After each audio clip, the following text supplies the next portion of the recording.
Hazrat Anas bin Malik radiyallahu anhu states, during the terminal illness of Allah's Apostle sallallahu alaihi wasallam, Hazrat Abu Bakr radiyallahu anhu would lead the people in the prayer until Monday approached, when all the companions were performing the prayer arrayed in ranks. Suddenly Allah's Apostle sallallahu alaihi wasallam lifted the curtain of the chamber and looked at us standing. His face seemed to be the page of the Quran. Then he sallallahu alaihi wasallam smiled to the extent of a laughter.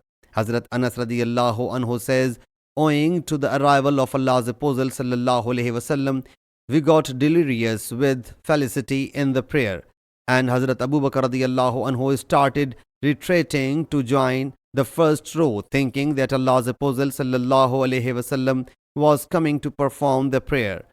Allah's Apostle sallallahu alaihi wasallam thereupon beckoned to them with his hand to say that they should complete their prayer.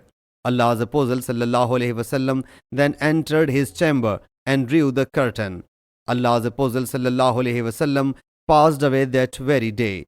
Sahih Muslim Hadith number 943.